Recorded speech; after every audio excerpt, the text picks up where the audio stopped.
가정의 달이라고 불리는 5월은 발명의 달이기도 합니다. 그런데 지난 석 달간 코로나19 사태가 다른 분야의 주요 이슈를 블랙홀처럼 빨아들여버렸죠. 대한민국 과학기술의 위상을 보여주는 쾌거도 많았는데 여느 때처럼 아낌없는 찬사를 받지는 못했습니다. 발명의 달을 맞아 코로나19 탓에 크게 주목받지 못한 과학기술계 쾌거 3가지 지금 정리해드릴게요. 세계 최초라는 수식어는 언제 들어도 기분이 좋은데요. 지난 2월 19일, 우리의 어깨를 또 한 번 으쓱하게 하는 소식이 들려왔습니다. 세계 첫 정지궤도 환경위성 천리안 2비호 발사에 성공한 것인데요. 정지궤도 위성은 고도 1000km 아래서 떠도는 저궤도 위성보다 훨씬 높은 고도 36,000km 부근에 위치합니다. 고난도의 기술이 필요해서 우리나라를 비롯해 미국과 유럽연합, 중국, 러시아, 이스라엘 등 8개 국가만 보유하고 있는데요. 무엇보다 정지궤도 위성 가운데 세계 최초로 환경 탑재체가 실렸다는 점을 주목할 필요가 있습니다. 우리의 일상생활을 위협하는 미세먼지 등 온갖 대기오염 물질을 관측하는 장비인데요. 그동안 국내 지상 관측 자료만을 사용해서 미세먼지 예보를 해왔지만 앞으로는 중국발 미세먼지 등 동아시아 지역 전체의 데이터를 분석해 더욱 정확하게 미세먼지를 예보할 수 있게 됩니다. 천리안 위성 2비호의 성공적 발사로 세계가 대한민국을 우주기술 강국으로 더욱 주목하게 됐다고 하니까 정말 기분 좋은 소식이죠. 현재 우리가 사용하는 석탄과 석유 같은 화석 연료, 짧게는 50년, 길게는 200년 내에 고갈될 거라는 전망이 나오고 있습니다. 이 때문에 선진국들이 앞다퉈 새로운 청정에너지로 핵융합 발전을 주목하고 있는데요. 태양과 같이 수소를 핵융합시켜 무한에 가까운 에너지를 만들기 때문에 인공태양이라고 불립니다. 그런데 지난달 3월 국가핵융합연구소가 중요한 돌파구를 마련했다는 소식이 전해졌습니다.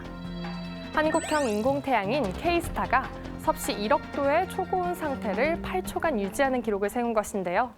1억 도는 태양의 중심 온도 1,500만 도보다 7배나 높은 것으로 1억 도의 초고온을 5초 넘게 유지한 핵융합 장치는 전 세계를 통틀어 K-스타가 유일합니다. 핵융합 발전은 원전과 달리 방사능 유출이나 폭발 위험에서 자유로워서 가장 안전한 미래에너지원으로 통하는데요. 선진국보다 수십 년이나 늦게 핵융합 연구에 뛰어들었지만 대한민국은 이제 핵융합 연구의 중심에서 새로운 역사를 쓰고 있습니다. 자율주행차에도 드론에도 꼭 필요한 핵심 기술이 있습니다. 바로 AI 반도체인데요. AI 반도체란 인공지능 기반의 응용 서비스에 필요한 연산을 실행하는 반도체를 말합니다. 지난달 한국전자통신연구원에서 반가운 소식을 전해왔는데요. 그동안 전량 수입에 의존했던 AI 반도체 개발에 성공한 것입니다. 국내 연구진이 개발한 AI 반도체의 성능은 세계 최고 수준으로 1초당 연산을 무려 40조 번이나 할 수 있다고 하는데요. 기존에 수입되던 AI 반도체는 연산 작업에 필요한 전력이 300W 정도.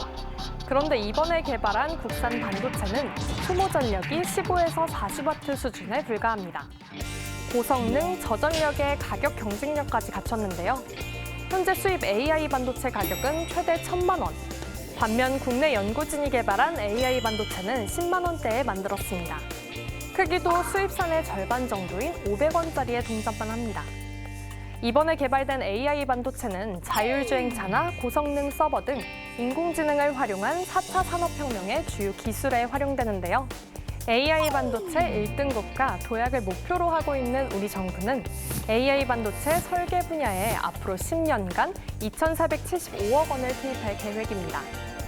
코로나19 방역 모범 국가로 세계 각국의 찬사를 받고 있는 대한민국. 그동안 차근차근 축적했던 의료, 과학, 정보통신 기술이 빛을 발하고 있다는 평가인데요. 앞으로도 대한민국 국민으로서 자부심을 가질 만한 기쁜 소식 자주 전해드리겠습니다.